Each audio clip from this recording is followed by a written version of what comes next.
अब हम एक नया अनुभव लेंगे और उस अनुभव से हमें बहुत कुछ सीख मिलेगी और उसके लिए कुछ चंद पंक्तियां हैं।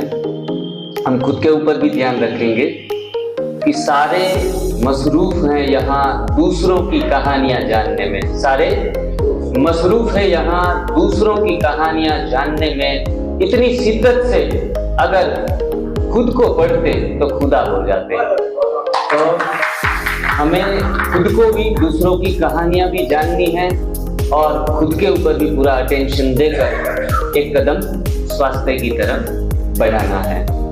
हमारे साथ उत्तर प्रदेश यूपी से बहन जी आई हुई है जो पिछले लगभग 1 साल से हमारे संपर्क में है। पोरबंदर गुजरात में हम जब सेंटर चला रहे थे वहाँ वो बहन जी आई। 1 महीना 2 महीना के आसपास वहाँ उन्होंने वक्त गुजारा। रोगों से इतनी ग्रसित थी कि सुसाइडल थॉट्स के अलावा उनके जीवन में और कोई चीजों का स्थान ही नहीं था। और बड़े मजे की बात यह है कि जब वो वहाँ डिटॉक्स सेंटर के ऊपर आए तो उन्होंने अपनी सारी की सारी बीमारियां लगभग 70% खत्म करके आई। सिर्फ और सिर्फ श्रद्धा और विश्वास उसमें मजबूत था। काफी सारी उलझनें आई, एनडीएस करते करते बहुत कुछ उनके साथ हुआ, फिर भी विश्वास दृढ़, विचार फोकस्ड थे उनके, यही करना है, इनसे ही मुझे ठीक होना है।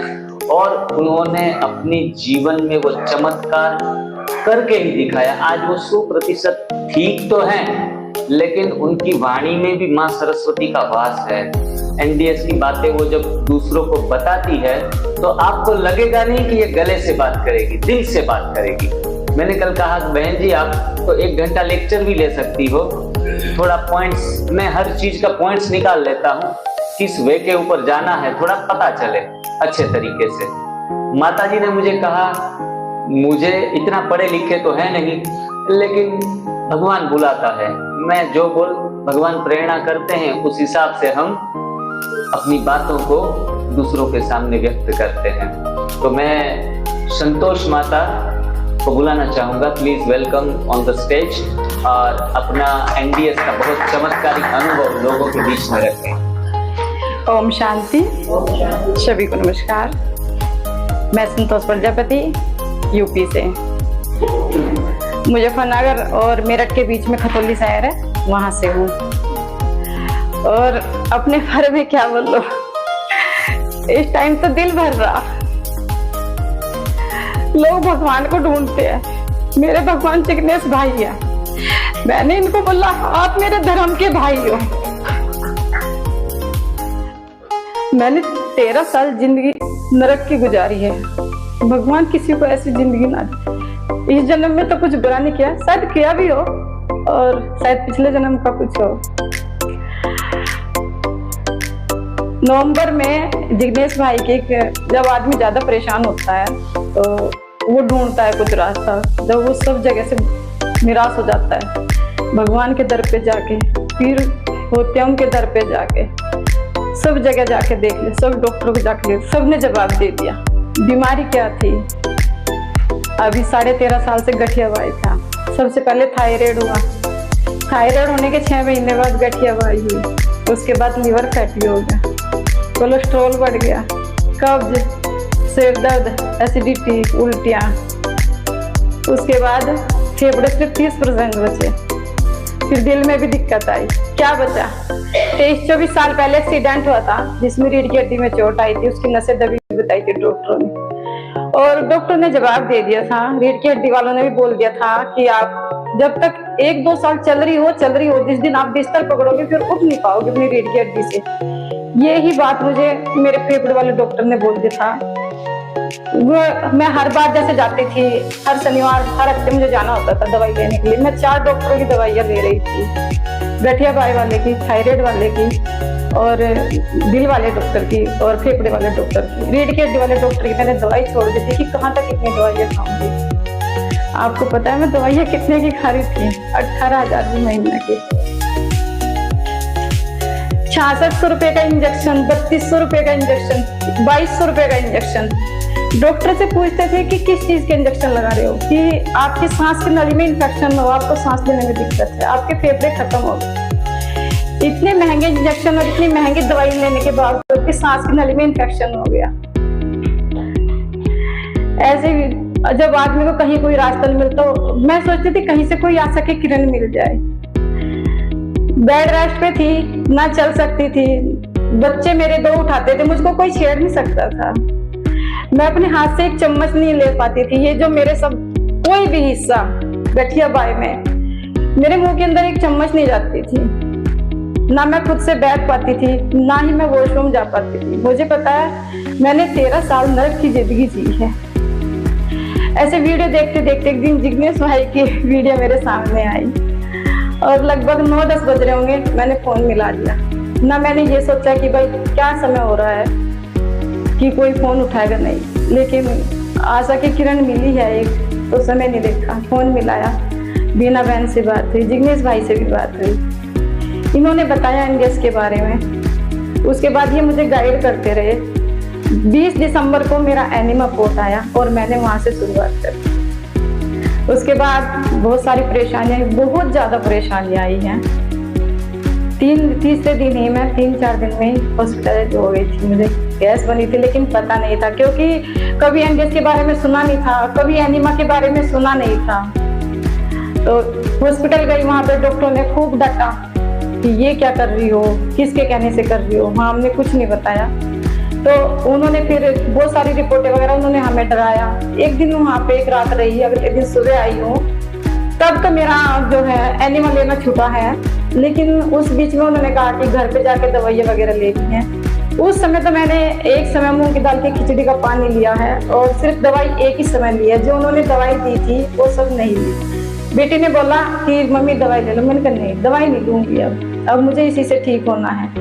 3 दिन हो गए, 3 दिन तक पेट में भयंकर दर्द रहा, 3 दिन तक नहीं एनिमा ले पाई। लेकिन जब 3-4 दिन हो गए, मैंने अपनी बेटी को बोला कि मुझे अपने कमरे में जाना है, मुझे एनिमा लेना है। मेरी बेटी ने बोला, मेरी बेटी 19 साल की है, बोली फिर से मम्मी, फिर से हॉस्पिटल जाना है। मैंने उसको एक ही बात बोली कि मैंने सब कुछ तो कर लिया, बचा क्या है? डॉक्टरों को दिखा लिया, भगवान के आगे रोली, घर के जो देवता है उनके आगे रोली, बचा क्या है? अगर मैं ठीक होंगी तो मैं इसी से होंगी, नहीं तो मैं जिंदगी में कभी ठीक नहीं होंगी। और मुझे 100% विश्वास है कि मैं इसी से ही ठीक होंगी। मैं अपने कमरे में गई, अपना एनिमा फिर से शुरू किया। आपको पता है मैं एनिमा कितनी बार लेती थी? 12 बार। 4 बार सुबह, 4 बार दोपहर को और 4 बार शाम को। इसी बीच जब 1 हफ्ता हो गया एनगेस को फॉलो करते करते, मुझे हर्पीस हुआ और हर्पीस भी बड़ा भयानक वाला हुआ, बहुत ज्यादा। 36 घंटे में उसमें इतनी ज्यादा तड़पी, बहुत ज्यादा। लेकिन जब वो हद से ज्यादा हो गया, पहले तो कि चलो एनिमा से क्लियर हो जाएगा, लेकिन वो कुछ ज्यादा ही भयानक होता है। मेरी मम्मी को भी हुआ था, हमने उनको देखा है बहुत तड़पते हुए। 1 हफ्ता उस टाइम पे मैंने दवाई खाई थी, लेकिन डॉक्टर ने बोला था कि दवाई खाली पेट नहीं लेनी है। फिर मैंने बहुत सारी वीडियो देख डाली, तो मैंने देखा कि पेट के अंदर जब गंदगी होती है तो तब ये होता है। तो वहाँ पे उन्होंने बताया कि आप निर्जला करो और एनिमा लो, तो जितनी जल्दी गंदगी बाहर निकलेगी उतनी जल्दी ये क्लियर हो जाएगा। मैंने खुद को निर्जले में पहुंचा दिया और एनिमा लिया। 12 से मैंने 16 बार शुरू कर दिया।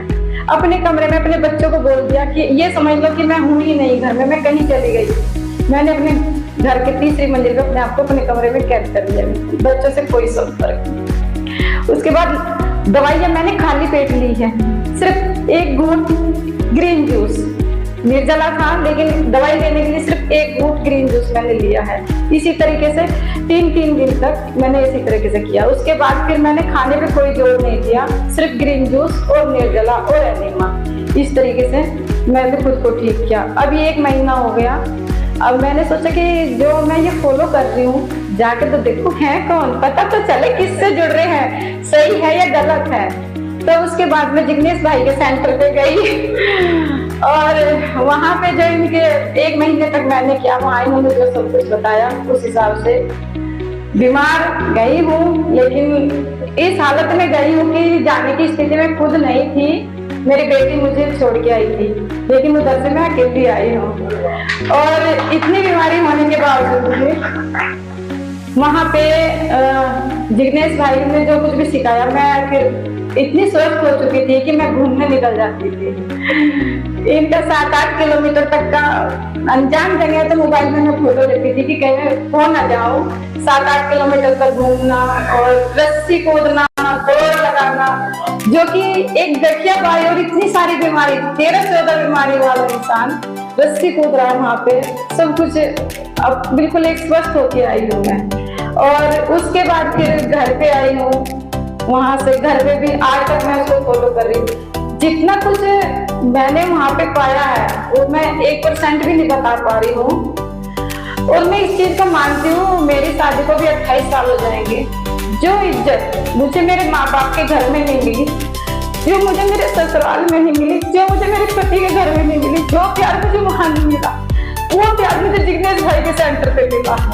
इतना अपनापन, इतना प्यार कि मेरा मन करता है कि मैं इन्हीं के साथ रह जाऊं। इतना अपने बच्चों से ज्यादा ये बच्चे मुझे प्यारे हैं, इतना प्यार मुझे वहां मिला है। और मैं परमपिता परमात्मा से यही चाहती हूँ कि मैं इन बच्चों के साथ ही रह जाऊं। थैंक यू जिग्नेश भाई, आपने मुझे नई जिंदगी दी है। इतनी बीमार थी मैं कि रोज बिस्तर पे तकिए में मुंह डाल के सोना। मेरा परिवार मेरी केयर कर रहा था, लेकिन मैं उनको बोलती थी कि मुझे यहाँ दर्द है, मुझ पर कुछ नहीं कहा, मैं वॉशरूम नहीं जा पा रही हूँ। मेरे बच्चे यही बोलते थे कि मम्मी हम क्या कर सकते हैं। मैं तकिए में मुंह दे दे के रोया करती कि क्या हो। जो इंसान वॉशरूम न जा पाए, अपने कपड़े चेंज न कर पाए, खुद से कुछ खा न पाए, एक चम्मच न उठा पाए, मैंने सुसाइड भी किया है। लेकिन शायद कुदरत भाई था, उसमें सक्सेस। लेकिन 13 साल मैंने नरक की जिंदगी जी है और आज मैं उस साल अच्छा जीवन जी रही हूँ। मेरे मोबाइल पर बहुत कॉल आते हैं, जिनको मैं सलाह देती हूँ और वो अपने आप को ठीक भी कर रहे हैं। मैं यहाँ 1% भी नहीं बता पाई हूँ जितना कुछ मुझे मिला है मुझे से। तो मैं तो सभी से यही कहूँगी, अगर हम एंजल को फॉलो करते हैं तो आप इसमें किसी भी चीज का अगर उभार आता है तो उससे निराश नहीं होना है। मुझे उभार आए, मुझे बुखार भी हुआ है, एसिडिटी भी बनी है, सिर दर्द भी हुआ है, तो मैं उससे खुश हुई हूँ कि चलिए डबल तरीके से मेरे अंदर से गंदगी निकल रही है। एक तो मैं एनिमल ले हूँ तो मेरी गंदगी निकल रही है, दूसरा उभार के जरिए तो मेरे अंदर से गंदगी बहुत जल्दी निकलेगी। तो हमें कभी भी कुछ भी प्रॉब्लम होती है तो हमें उस चीज से घबराना नहीं है, हमें उसमें खुश होना है कि चलिए हम जो है और जल्दी ठीक हो जाएंगे, बहुत जल्दी रिकवरी होगी हमारी। मेरी एक ही सोच थी इसमें, हम जब बीमार होते हैं, मैं अपने बच्चों को बोलती थी कि मैंने जवानी में बुढ़ापा जी लिया, मैंने जवानी में बुढ़ापा जी लिया और बुढ़ापे में मैं जवानी जीऊंगी। किस तरह कि जैसे जवान होते हैं वो अपना काम करते हैं, मैं इसी तरीके से मुझे जो बुढ़ापे में जो भुगतना था वो मैं जवानी में भुगत चुकी हूँ। अब जैसे जैसे मेरी एज बढ़ी होगी मैं बिल्कुल ठीक होंगी। तो मेरी बेटी बोलती थी मम्मी देखेंगे, मैंने कहा देख लेना। मुझे कोई भी कहता था बड़ी बीमार है, मैं कोई दिक्कत नहीं, लेकिन ठीक जरूर होंगी, ये मेरा विश्वास है। अपना विश्वास कभी नहीं तोड़ना, अपने आप को हमेशा विश्वास से भर के रखना है कि हम एक दिन नहीं, जिस दिन भी आपने अंदर को 100% फॉलो कर लिया उस दिन आप समझ लीजिए आप ठीक हो गए। कभी भी ये मत सोचो इतना हुआ ये नहीं हो, नहीं, आप परमात्मा से हमेशा यही अरदास कीजिए कि मैं ठीक हूँ। अपने मन को आप जैसा सोचोगे, जैसा मन में आएगा हमारे दिमाग में वैसा ही जाएगा, हमारी बॉडी उसी तरीके से काम करेगी। मेरे ऊपर कोई भी परेशानी होती है मैं बोलती सब ठीक है, कोई दिक्कत नहीं। और आपको पता है जो औरत बेड रेस्ट पे थी आज कितने घंटे काम करती है? मैं 20 घंटे काम करती हूँ। अभी मैं अपना घर चलाती हूँ, एक किराना स्टोर चलाती हूँ, वो रात के 12:30 बजे तक खुलता है, सुबह 6 बजे फिर खुल जाता है। एक भाई ने मुझे यहीं पे बोला उनकी मिसेज काफी गंभीर बीमारी में है, तो मैंने उनको एनिमो वगैरह दिलवाया। तो उन्होंने बोला बहन जी आपको क्या लाभ हुआ? तो मैंने उनको बताया कि मुझे इस तरह से लाभ हुआ। तो उन्होंने मुझसे बोला कि बहन जी बुरा मत मानिए, एक बात पूछना चाहता हूँ। मैं कहा हाँ भाई बोलो। बोले आपका चश्मा तो नहीं उतरा, आपके चेहरे पे थोड़े दाग भी हैं। फिर क्या भाई एक बात बताओ, जो 15 साल से चढ़ा हुआ है वो उसकी हम कैसे आस करें कि एकदम उतर जाएगा, लेकिन एक दिन विश्वास जरूर है और मैं मानती हूँ कि शायद मार्च अप्रैल तक मैं इसको उतार लूंगी। तो ये क्या कम है कि दवाइयां बंद हो गई, चलने फिरने लगी, अपने घर में 59 स्टेप जो है जिनने की पैड़ियां उनको दिन में पता नहीं कितनी बार उतरती चढ़ रही हूँ, अपने घर का काम कर रही हूँ, एक किराना स्टोर चला रही हूँ, जहाँ एक कदम नहीं उठता था वहां चाहे पेड़ पे चढ़ा लो, चाहे रस्सी कुदवा लो, चाहे दौड़ लगवा लो, और क्या चाहिए एक इंसान को। एज है 46 होने वाली है और अंदर से भावना है कि मैं 25-26 साल की हूँ और मैं ये चाहती हूँ कि मुझे सोना भी नहीं है, मुझे सिर्फ काम करना है। अच्छा, एनडीएस फॉलो करते हुए कुछ भाई बहनों की मेरे पास फोन भी आते हैं, उनकी शिकायत होती है कि हमें वीकनेस बहुत ज्यादा आती है। एक तो अपनी सोच को अच्छा रखिए और दूसरा जो मैंने खुद से अनुभव किया है कि जब मुझे वीकनेस आई थी तो मैंने एलोवेरा जो होता है हमारे घर में जो पेड़ होता है उसका इस्तेमाल किया है। 4-5 इंच की स्टिक लेनी है, उसका छिलका उतारना है और उसको मिक्सी में थोड़े से पानी में डाल के पीस लेना है। उसको छान के 1 गिलास पानी में डाल दीजिए। 1 गिलास पानी हो गया। कुछ लोग अगर कड़वा ना पी पाए तो उसमें 1 चम्मच शहद डाल सकती हैं। इसका नाम है घी गंवार। आपको 24 घंटे में बता देगा कि आपने घी पिया है। इतनी ताकत और इतनी एनर्जी इसके अंदर है। हाँ, कुछ लोगों को इसको नहीं लेना है, जो लेडीज प्रेग्नेंट है या फिर जो बच्चों को दूध पिला रही है या जिनका पेट खराब रहता है उनको ये नहीं लेना है और रेगुलर भी नहीं लेना है। एक दिन छोड़ के एक दिन लेना है, हफ्ते में 3 या 4 दिन ही लेना है। कोई भी शिकायत नहीं करेगा कि हमें वीकनेस है। खाने पे कोई जोर नहीं देना, मेरा खाने पे कोई जोर नहीं है। मैंने जब एनडीएस शुरू किया था मेरा रूटीन था, मैंने एक झटके में छोड़ दिया था सब कुछ, क्योंकि वो पहले जब कुछ नहीं खा पाते थे तो दूध और सेव लेते थे। अच्छा, मैं अपना बता दूं कि मैं खाने की कितनी फोड़ी हूँ। आप कोई 5-6 पराठे खा सकता है, आलू से डबल बने हुए खा सकता है। मैं खा सकती थी 6 पराठे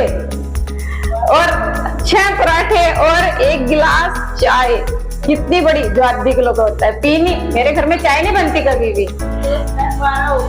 हाँ बिल्कुल, इतना ऊंचा रहता है भाई, लेकिन मुझे आलू के पराठे इतने पसंद है कि मैं इतने खाती थी। मेरे हस्बैंड 2.5 पराठा खाते थे, मेरा बच्चा कोई 1.5 खाता था, कोई 2 खाता था, भाई मैं 6 खाती थी। मुझे इतने पसंद थे। कोई क्या सोचेगा, लेकिन जो चीज पसंद है वो है। एक झटके में खाना छोड़ा है। उसके बाद जब एनडीएस फॉलो किया है मैंने घर पे भी 36 घंटे का निर्जला भी किया है और जिग्नेश भाई के सेंटर पे भी 8 घंटे से लेकर 48 घंटे का निर्जला किया है जी। और घर पे फिर अभी जो जेठ की निर्जला एकादशी गई है इसमें मैंने 60 घंटे का निर्जला किया है। और जो एनिमा वगैरह लेते हैं इसमें मैं 1-1.5 घंटा पानी होल्ड भी कर लेती हूँ, मुझे कोई दिक्कत नहीं है। 1 लीटर पानी आराम से होल्ड कर लेती हूँ। उसका तरीका होता है, जैसे हमने अपनी बड़ी आंख में पानी लिया, हमें बैठ जाना है थोड़ी देर, उसके बाद लेट जाना है। 10-15 मिनट बाद वो आपके पेट में सेटल हो जाएगा। फिर आप वेट करोगे, प्रेशर कम बनेगा, वो अपना काम करता रहेगा। बड़ी आंख के अंदर वो जो सब कुछ है वो घुल के बाहर आ जाएगा। जब मैं एनिमा ले रही थी 1.25 महीने बाद पेट के अंदर से बाल निकले थे। बताइए, एनिमा के पानी में पेट के अंदर से बाल, और जो कोयले की लकड़ी जैसे लकड़ी जलाते हैं और उसमें कोयले पे पानी डालते हैं, वो पतंग वो निकलते हैं ना ब्लैक से, इस तरह के। उस टाइम पे तो मुझे समझ में नहीं आया, फिर बाद में समझ में आया, क्योंकि जब वो मैंने देखने का होता है ना पेट के अंदर से, वैसे तो गंदी चीज है नहीं देखते, लेकिन 1.25 महीने में काफी हद तक साफ हो चुका था। जैसा पानी अंदर जाता था वैसे निकलता था। तो वो तब देखा कि ये तो मैं ये देख रही थी कि भाई ये कहाँ से आया, तब समझ में आया कि ये तो मेरे ही पेट में से आया। तो कुछ लोग भाई कहते हैं कि हम एनिमा लेते हैं और पानी में कुछ नहीं निकल रहा है। इस चीज को नहीं सोचना है, वो जरूरी नहीं कि हमें दिखाई दे। पेट के अंदर जो है। और कभी जब एनिमल लेते हैं, कभी कभी पानी बाहर आ जाता है और कभी कभी पानी पेट के अंदर ही रह जाता है, तो उस चीज़ से भी हमें घबराना नहीं है, क्योंकि पता नहीं कितने सालों का मल अंदर दबा हुआ है, पड़ा हुआ है, सूखा हुआ है, वो पानी को पी लेता है, तो वो कभी न कभी बाहर जरूर आएगा, चाहे वो यूरिन के जरिए आए, चाहे वो मल के जरिए आए। बड़ी आंत का पानी कहीं नहीं जाएगा उसमें कोई दिक्कत वाली बात नहीं है, वो बड़ी आंत में ही रहेगा और साफ हो जाएगा। तो यही मेरा अनुभव है। मैं यहाँ कुछ भी नहीं बता पाई, मैंने जितना कुछ पाया है। बेटी बड़ी होती है, 11-12 साल की उम्र में एक बीमारी लगती है वाइट डिस्चार्ज की। बहुत दवाइयाँ खाई है, बहुत ही दवाइयाँ। कुछ दिन ठीक होता है, फिर वही वापस वो जड़ से खत्म हुई है। तो आप देखिए ना, मैंने अंडे से कितना कुछ पाया है, बहुत कुछ पाया है। अभी वेट भी उठा सकती हूँ। डॉक्टर ने तो यहाँ तक बोल दिया था, जो फेफड़े वाले डॉक्टर थे, सिर्फ बेड रेस्ट पे थी, सांस नहीं आती थी, कूलर के सामने मुंह बांटे ऐसे पड़ी रहती थी, क्योंकि सांस लेने में तकलीफ थी। और हफ्ते में 3-4 दिन ऐसा होता था कि जब दम घुटता था, तो मेरे बच्चे, अगर मैं सो रही हूँ तो मेरे बच्चे ये देखते कि कहीं मम्मी चली तो नहीं गई, ये देखते थे। इतनी बुरी हालत मेरी थी। और हफ्ते में 3-4 दिन ऐसा होता था, जो सांस लेने के मुझे इतना संघर्ष करना होता था कि मैं जमीन पे लोट-पोट हुई और मेरे बच्चे मुझे संभाल रहे, मम्मी रिलैक्स, शांति रखो। मुझे सांस नहीं आ रही है। एक इंसान कैसे रहेगा बिना सांस के, अगर वो सांस के लिए तड़प रहा है। मैंने जो 1 महीना सबसे पहले जो घर में शुरू किया था, ग्रीन चटनी, टमाटर, खीरा और गाजर, ये मेरा रूटीन था। मैंने 1 महीने तक ये ही खाया है, क्योंकि मुझे खुद को ठीक करना है। अच्छा, इसमें कुछ होता है कि लोग डर जाते हैं कि वेट कम हो गया, हम नहीं करेंगे, एनिमनी लेंगे, हमारा वेट बहुत ज्यादा कम हो गया। तो मैं आपको बताती हूँ, मेरा स्टेप बाय स्टेप वजन कम हुआ है। कम भी क्या हुआ है, कुछ लोग तो बोलते हैं कि चलो बढ़ा हुआ था तो हो गया कम, लेकिन मैंने अपना 72 किलो से 66.5 किलो तक तो जिम में अपना कम कर लिया था। तो वहां पे तो ये मान के चलो कि मेरा 66.5 किलो एक ठोस वजन रुक गया, जो कि कम ही नहीं हो रहा था।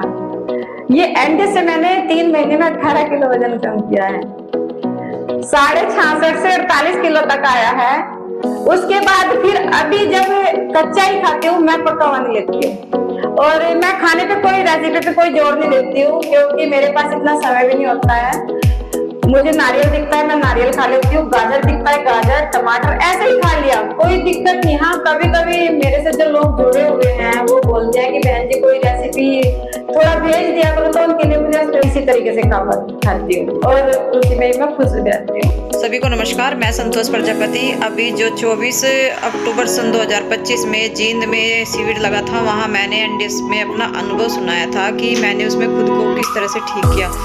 मैं वहाँ एक चीज़ मैंने कई बार रिपीट की है कि मैं अपना 1% भी नहीं बता पा रही हूँ कि मैंने उसमें क्या कुछ पाया है।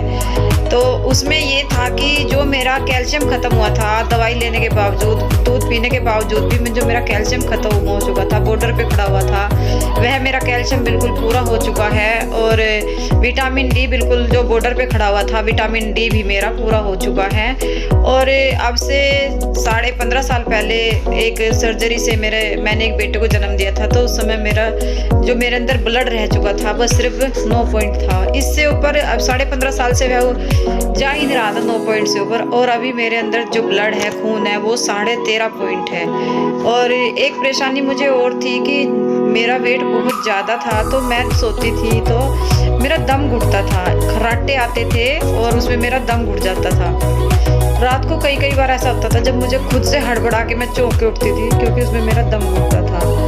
उस चीज़ में भी मैंने 100% अपने आप को ठीक किया है एनडीएस से। एनडीएस का ये फ़ायदा है, मैं सभी भाई बहनों से हाथ जोड़कर विनती करती हूँ, जो भाई बहन बीमार हैं या जो स्वस्थ है, सभी को एनडीएस को अपनाना चाहिए और अपना हेल्थ इंश्योरेंस कराना चाहिए। ये कोई पैसों वाला इंश्योरेंस नहीं है, ये एनडीएस में हमारा इंश्योरेंस हो जाता है कि जब हम एनडीएस फॉलो करते हैं तो हम बिल्कुल भी बीमार नहीं पड़ते, क्योंकि हमारा रूटीन होता है कच्चा खाना, जो कि बहुत जल्दी से पच जाता है। हम पका के खाना खाते हैं तो वह पेट के अंदर सड़ता है।